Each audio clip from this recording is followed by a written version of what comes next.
ladies and gentlemen. I'm very glad to be here sharing part of our experience in Singapore and Southeast Asia. I think you can say that this is a country outside China. I think that was one question asked.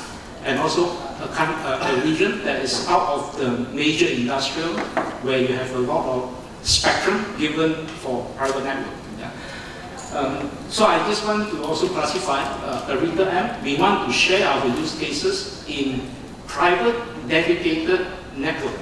So we are actually building private network using dedicated frequency spectrum for the vertical industries within their operating campus. And that's our definition of private network in my presentation. So Arita M actually started in 2014.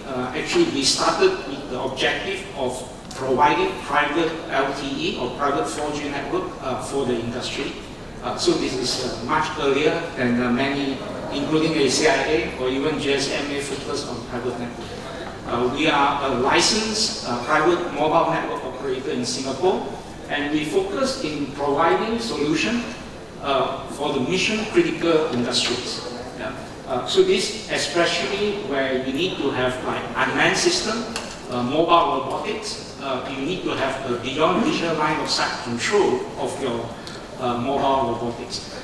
We do guarantee low and consistent latency because it's a dedicated network for very specific dimensioning for that applications within their factories or within their operational zone. Another key thing that we've been pushing is that a lot of all these big industry mission critical, they wanted total isolation from the internet and isolation from public network because of their concern. Like I said, the OT industry has very, I'll use the word conservative and old mindset. They wanted to control everything rather than wanting a lot of their operation controlled by mobile operators.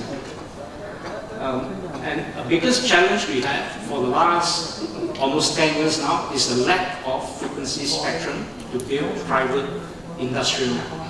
So that has always been our challenge. So we are trying to use whatever free spectrum that's available, including we call it TV white space. That means unused broadcast channel that's allocated for TV broadcast.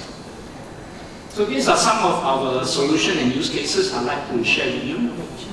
We actually had a trial with the Civil Aviation Authority of Singapore to use private network to control BVLOS drone flight in a dense urban environment. As you know, Singapore is a small country, small city, so in order to fly drones, you have to actually fly in a dense urban environment. So we use private network to manage the drone. At the same time, you also have a second channel of public network for redundancy. Like our 5G ACIA lady said, they are all asking for 7 nines availability because the civil aviation industry, they all work by 7 nines, not 5 nines in the telecom industry. So with that trial right now, I think the Civil Aviation Authority of Singapore are finalizing their framework to enable drone commercialization in Singapore in the dense urban environment. This is one of the holy grail. When you hear about Google, Facebook, about drones delivery, they are all in the suburban development or rural area. But this is for a dense urban environment. And to complete the work of the trial, it's not just the network, it's the drones, it's the BVLOS control center, including even getting an insurance company to assess the risk so the insurance company can provide insurance policy to insure commercial services on using drone in a dense urban environment. So quite a lot of work. Besides that, there are a lot of other potentials that we have explored. Counter-drone solution, civil defense, public safety, inspection of infrastructure, construction site, and shipbuilding environment. So all those would wanted to have very good BVLOS capability, and most of them would prefer total isolation from the internet for security concerns. We have also built private network for our police coast guard and the police force in Singapore, where they are using it to control their unmanned boat that go doing surveillance in the Singapore territory water, and also using drones for surveillance, and also when there is emergency, they would love to have the drones helping them to manage the situation. But sad to say, this is still in trial because, again, for it to be deployed commercially, we do require additional frequency spectrum from our regulator to build this robust system. Just to share, most of our boat and the drones, they have more than one channel. Yeah? So the private network is only there for the ultra low latency and consistent latency. I just want to highlight that because they want to control all this robotic using first-person view while flying the drone, while driving the boat, when the pilot are 50, 100 kilometers away.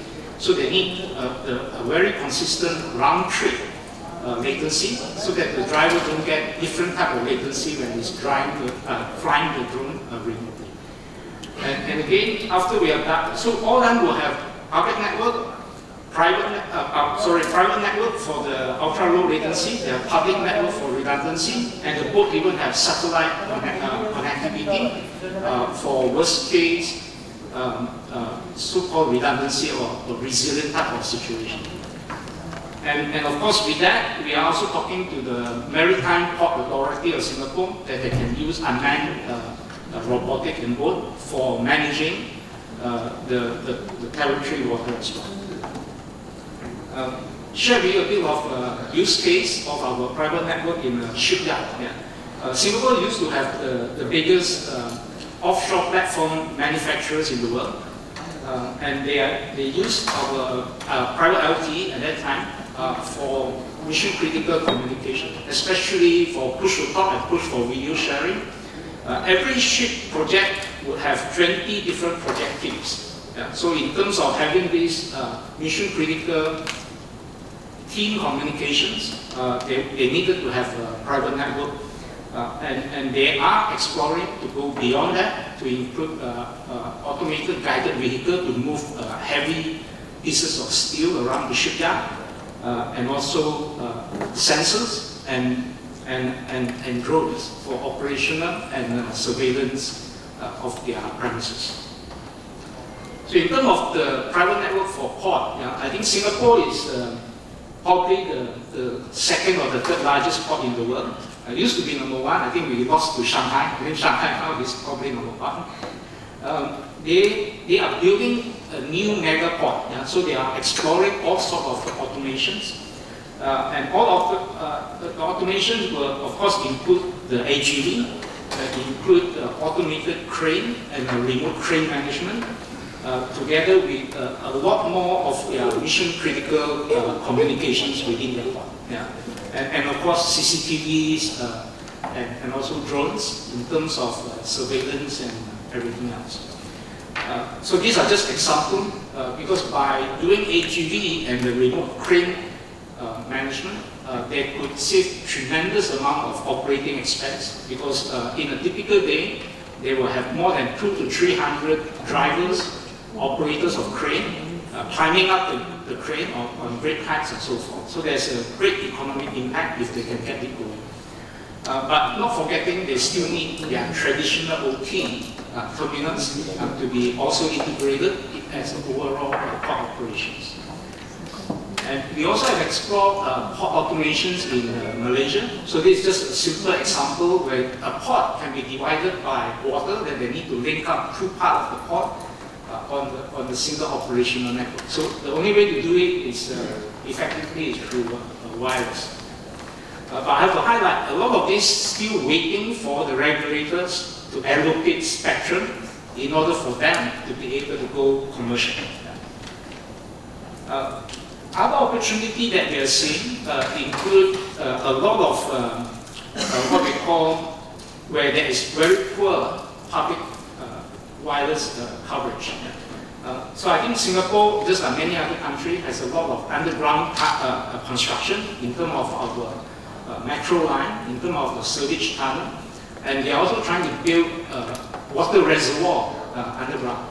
So all that would not have public telco coverage during construction. So there's a lot of interest of using private network during construction. And we will hope that if we are building private network for construction, that the infrastructure can remain to be used as private network after the building is completed or after the tunnel is done. So those are the cases that we are also exploring in Singapore. And Jurong Island, there's a bottom picture there, which is a big petrochemical refinery services. Still lacking public network coverage because it is all these are reclaimed land. And by the way, the picture on the bottom right is our new mega port in Singapore, and that is all reclaimed land, basically from the ocean. So they're building a new mega port by reclaiming the land and building the port. So all this, if you have private network, and you will enable automations and you will make it more efficient. And so our construction industry and our land transport authority, they do want to use private LTE or private 5G when it's available for the metro. Because today, around the world, most of the CBTC, or they call it the communication-based train control, are operating on the Wi-Fi channels. Just imagine that. Yeah. But they do have multiple channels for redundancy to avoid interference, but they still get disruption. And this will be the architecture for the train. Whatever frequency spectrum you have, you probably will need to split it into two channels. One channel is a primary for their train control, and the second channel is a backup. And while it is a backup, you can use it for your passenger information, your CCTV and so forth. But that's the mindset of the OT. They all require redundancy. They all require double your frequency spectrum in order to meet the operational requirement. This is one good news. Again, we've been pushing private LTE in Southeast Asia, and after 3 or 4 years, the Malaysian authority has allocated the 1.9 gigahertz spectrum for our East Coast railway line. It's a 600-kilometer railway line, so that will be the first private LTE for real operation in Southeast Asia. So basically, I just now want to spend the rest of my time sharing some of the challenges while we deal with the big, I call it the industrial user and government agencies. So these are not your typical enterprise. So in fact, we would like to differentiate enterprise network from the industrial network, because that will make it clearer. And your private industry network maybe for 5G ACIA to also consider. Because everyone is talking about private network, but there are different types of private network today. The biggest concern when we talk to OT player is cybersecurity and cyber vulnerability. Even you can say it's a dedicated private network, totally isolated, but they are concerned about people intercepting the man-in-the-middle attack of the wireless link. That's their mindset, because previously it's all fixed wire. They can guard their fixed wire, but anything that's wireless, they cannot see. So they are all very concerned about that. And all of them wanted direct embedded control of all their devices, especially on the OT side. That's our experience. We will, of course, like to hear from 5G ACIA whether the OT players are paranoid about controlling their own devices, and they are very, very reluctant to let the MNO to control their devices. I think that my third sentence is maybe a bit controversial. I think the mobile industry has oversold what 5G can do. So when you talk to the enterprise guy or the industry guy, they always felt, oh, you say you can do 10 gigabit million interconnections and 10 millisecond latency. In their mind is one network at very low cost. So that is a starting point, unfortunately, when you talk to the industry. And then they realize they want this, they want that, and then why the overall solution platform is so expensive. So I think I'm a bit concerned about the 6G hexagon that was shown, because they will also tell the industry we can do all this. But people don't realize, even for the triangle for 5G, in a way it's 3 separate networks. and we can't even fully fulfill the URLLC. So that unfortunately create a gap between the industry and the vertical industry. So I think most of them will want a lot of real-time streaming video, and they all want 4K video now, because of analytics and so forth, and all the time. And they don't realize that that is a big challenge for any wireless network to do. So really, I think we need a lot more time educating and train up the vertical industry so that they can change their mindset. Otherwise, this gap is too big. So in terms of how to promote, to address a lot of the use case that we see. In fact, most of the people we spoke to in Singapore, Malaysia, the industry player will need both private and public network, because they are mission critical OT, but they have also IT that require countrywide coverage. I think ICIA, or is it the GSMA, shown that a lot of them would still require roaming within country and some internationally. So all of them would actually benefit if we are combining private and public network when we actually sell them a holistic platform for their operation. And the other thing that, as I said, our main challenge in Singapore and Southeast Asia in the last 8 years is to convince regulators to allocate more dedicated spectrum for the industrial private network. And of course, as I think it's mentioned, some of the advanced countries has already allocated spectrum, and that's why GSMA number, ACIA number show this country, the private industry network is growing. But beyond that, I don't know about Turkey or other part of Europe or Africa and other part of Asia, private industry network are not growing that fast because there's a lack of frequency spectrum. And we also would like to convince big building owners, public transport hub, to do sharing of their in-building and also their outdoor coverage, to combine both private and public network, because that will reduce the capex requirement and hopefully encourage adoption. Was very glad to hear what China Mobile Hong Kong saying that they are actually deploying the Hong Kong International Airport, combining both public and private. So this is one area GTI are discussing among ourselves as well within the steering committee and the leadership committee. Is how can we help this organization, help our members and our vendor partner to encourage the adoption of 5G, private and public, by the vertical industry.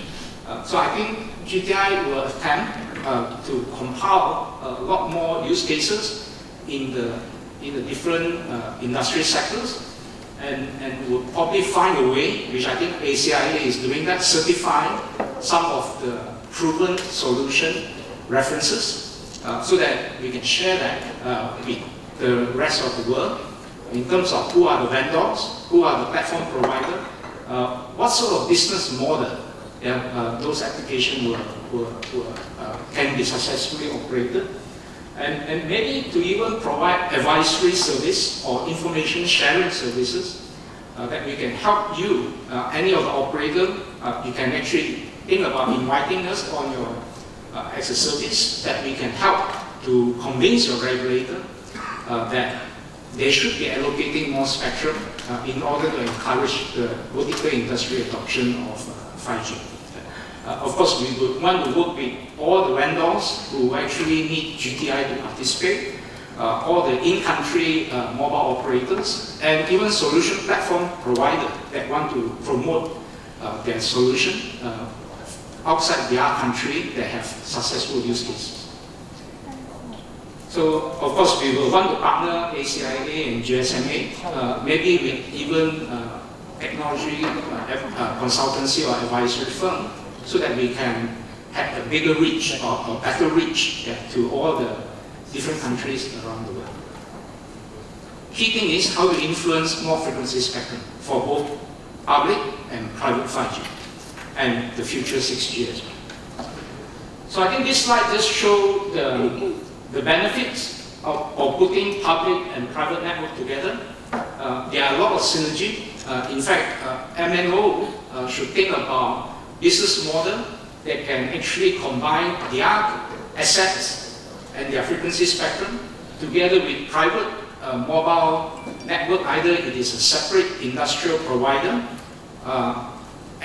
what we try in Singapore, we call it the enterprise type of MVNO, so you can combine private and public network to serve the vertical industries.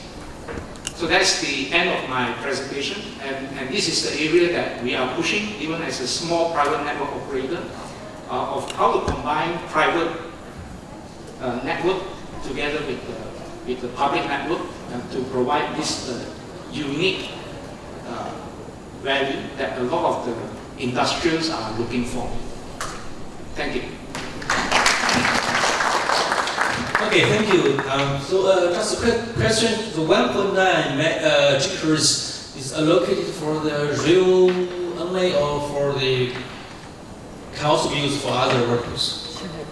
The 1.9 is allocated for the East Coast Railway line in Malaysia. They are using it for what we call train operations. They only buy the train operator to use it within their railway line.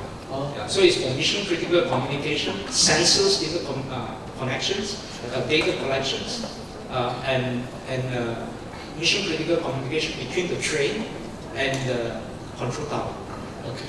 Okay, thank you. So, morning, Mr. Tang. I'm Shirley from Fibercom, but I worked for private network for more than 12 years in the past. So I'm very familiar with the private network. So I want to know, I'm totally agree, you said it's very better to combine the existing private network and the public, right? So I want to know, do you think, as we know, not only in Singapore, but also in all the world, the existing private network use the VHF, UHF, DMR trunking, right? And texture trunking. I think in Singapore, as I know, you use the texture and DMR for mission critical industries, right? So I want to ask you, do you think when you promote LTE, even 5G private network technology to the end user, for example, the mission critical port industry, airport industry like this, just as the supplement for the traditional VHF and UHF private, or how to say, work together. So your LTE private network platform can be intercommunication between LTE and existing DMR and texture. So that's my question. And also, how do you think in the future how to promote the 5G private? Do you think it will, instead of VHF or UHF private network in Singapore like this? So what's your comment for you to promote LTE and 5G private network? Yeah, thank you, Shirley, for your question. Actually, like I say, even the UHF or the Tetra network that been used in the industry today, they use it because they've been allocated the frequency spectrum many years ago. So they've been using it. But as you know, Tetra is a narrow band mission critical network, so it's only good for voice communication. A bigger picture maybe, but very poor quality picture. I think the shipyard will be a good example that we have tried. They actually want to use private LTE to allow them to have pushed for video sharing. Because talking sometimes is not efficient, especially in Singapore. If people know Singapore, 80% of our shipyard workers are foreign workers. So they come from Pakistan, India, maybe some from China, Myanmar. So verbal communication is always a challenge. Yeah? So by able to share video, I think the shipyard recorded their efficiency gone up while using the private LTE. But they do want to keep their Tetra because they still have that frequency spectrum, and unless the regulator taking it back, then they will have to stop. So we do need to provide a gateway to link the existing Tetra or whatever existing UHF or VHF through some sort of gateway so that they can continue to use both. So that will be the situation. But having said that, regulators around the world are taking back a lot of the Tetra spectrum because it's all narrow band, and they are compiling it or rather refine it into a bigger band. Same for Singapore, so they could actually deploy Tetra LTE, so that you will have a video capability in the future. I think that's happening. In Singapore, I'm sure it's happening around the world. Okay, thank you. Okay, any other questions? All right. Very good. I think I find it quite interesting with this combining the public and private network. I know we are promoting it ourselves. My name is John Berglund from Combat Telecom. But it was one thing that I catch in your presentation here that makes it an interesting question. When promoting this, there are divergent requirements here. I think you yourself alluded to it. You had the air control that had 7 lines, and you have the telecom industry with 5 lines. With that, of course, there's cost put in with this. How do you see this being distributed? I don't think any public operator want their network more expensive, right? So how do you share that sort of divergence in cost between this? And again, it comes up on somebody's table at least, right? Okay, I think it is a challenge. I think ACI already said all their presentation today, majority is on manufacturing, because that's where I think German has the additional spectrum, and a lot of their members are in manufacturing. But even in manufacturing, there are hundreds of different types of manufacturing, and all their specific requirements can be quite different. So like you say, our Civil Aviation Authority requirements are very different from the public safety requirement, from the shipyard, and from the East Coast Railway Line operation. So they're all different, but the commonality, as I tried to highlight, is that they wanted mission critical for their OT part of their network. And all of them will have need for the IT part of their network, which are open to use the public network. Even shipyard, they have 3 locations in Singapore. So they wanted to be able to, for devices in one shipyard, to be used in the other shipyard. And when they are traveling in between. So they definitely would need combining of public and private. And to answer your question, that's why I think there's no single MNO. I think China Mobile is doing a great job because they're so big. They can actually serve multiple industry and providing.